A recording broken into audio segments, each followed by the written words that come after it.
That's Oh, real that's shit. hilarious. You know what? FILA Al. That's a name that doesn't get talked about much. He was on N.W.A.'s first album. I do know that on N.W.A. and the Posse. He was mentioned on the back. I don't know what song he was Yep. on. Yep. He was mentioned in Candyman's famous song, "Ooh Boy, I Love You So." Never ever ever. He said something like "Fila Al and reply." You put the question, we do the reply. So Fila Al has been around, from the beginnings of Fila hip hop. What do Al. you? Yeah, talk to us about Fila Al. What you remember about him, and how he was involved in the early stages of West Coast hip hop. Fila Al was my homie. Um, he was one of them brothers. He was just he wanted to be in the record game. He had a label, and he was half DJ, half limousine driver, had other business interests, and he just was he just was one of them brothers that was in the game. Shit, he did. Hold on, I'm gonna see if I get him on the phone right quick. I'm calling his ass right now. Oh yeah, there we go. See if he answered the phone. What's that, Lonzo? Fila Al, what's up, baby? What's up with you, bro? Man, you are live on the air with your boy Lonzo. You on my podcast. You don't mind, do you? No, I don't mind. I don't mind. We was talking about the Paradise 24 days. I dropped your name, and my boy said, "Man, tell me about Fila Al?" Fila, I'll tell you about himself. Shit, here he is right here. Fila Al, meet my man Dusty. Nice What's to meet up, you, Dusty? Fila Al. What's up, man? What's Nice to with meet you, you, bro? man. Yeah, we've always heard your name. We've seen your name on the N.W.A. and the Posse album. We know you're involved with that. We've heard you in Candyman song. We've heard, you mentioned in that famous song. Tell us about your beginnings and how you were involved in early West Coast hip hop. Man, I watched it. I'm gonna tell you how I really got involved with the West Coast hip hop scene. I had a Cuban homeboy. by the name of Cuban Joe, who was trying to be a promoter, and he was doing a couple of shows, and he had booked a show. He done a deal with Lonzo, matter of fact, and then Lonzo had hooked up, and they brought Tidy T and Mixmaster Spade to do a show in London. And at that time, I was just I was like a street neighborhood DJ / rapper in the community. I was one of the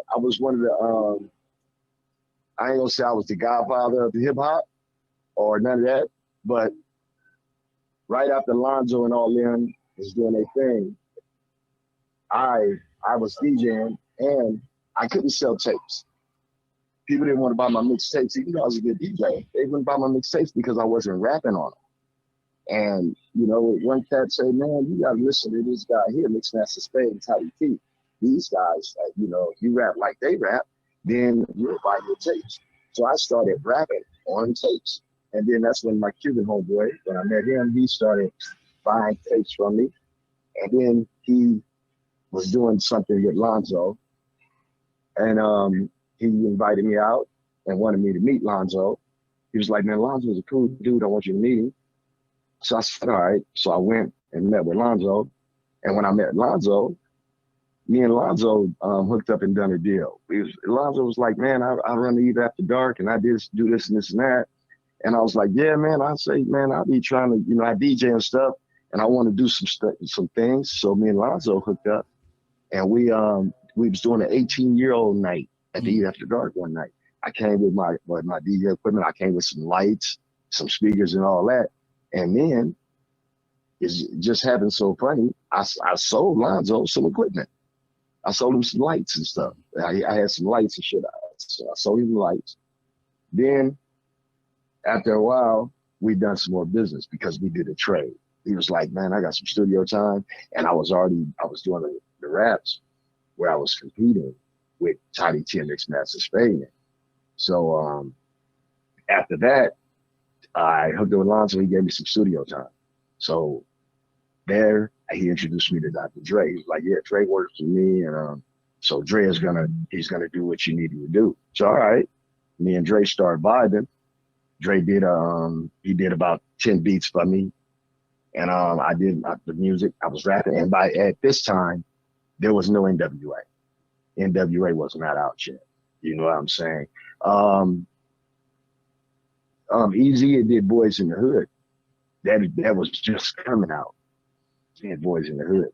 But so at that time, I was in there doing my drug raps. So Dre, he liked what I was doing. So the next day, when I left, I came back. Dre hollered at me, say, "Look here." He said, "Look here, FILA." He said, "Man, I let Eazy and all them and Ice Cube hear your music because when I was leaving, Ice Cube then was coming, so I met them and I left. And the next day when I came, he told me how he let them hear my music, and they liked it. And then he said, "Oh, Ice Cube finna write Dope Man." You know, and so then that's where Ice Cube started. Ice Cube switched the style up and started writing drug raps. When he wrote Dope Man after he heard my stuff. And so then that's the reason why N.W.A. mentions me on their album. When you see FILA on that album, that's why they mention me, because Ice Cube then heard my stuff, and then Ice Cube switched up and he wrote Dope Man. So then the next day when I came in there, and Dre told me that, and then we were still doing something. And even, you know what though? And that's a trip, because before I did that with Dre, I did something with Lonzo first. Me, Lonzo, and the Uzi brothers. We did an R&B song. We did an R&B song for my artist named D. Ross. It was called You're Hot. Yeah, it was called You're Hot. I did that with Lonzo and the Uzi brothers. That was my first introduction to me wanting to do my own record label. Because I was like, I don't want to be a rapper. I want to have my own label. Shit, I'm a boss. I ain't tripping on no damn rapper. You know, so that was my thing. So me and Lonzo did that Uzi Brothers project. And then after we did the Uzi Brothers project, I still did the stuff that I did with Dre. And then after that, me and Dre, we was talking, because like, once again, I was like, man, I got my own label. I ain't trying to, do this rap shit. But I told Dre I got another artist named Randy Mack, King Quality Randy Mack. And I brought him to the studio. So Dre was doing music for him. And every day Dre would do music. He could never finish a project with Randy Mack, because every day Randy come in, he got a whole new song. He was writing songs just that every day. He didn't finish the last one. He ready to do another one.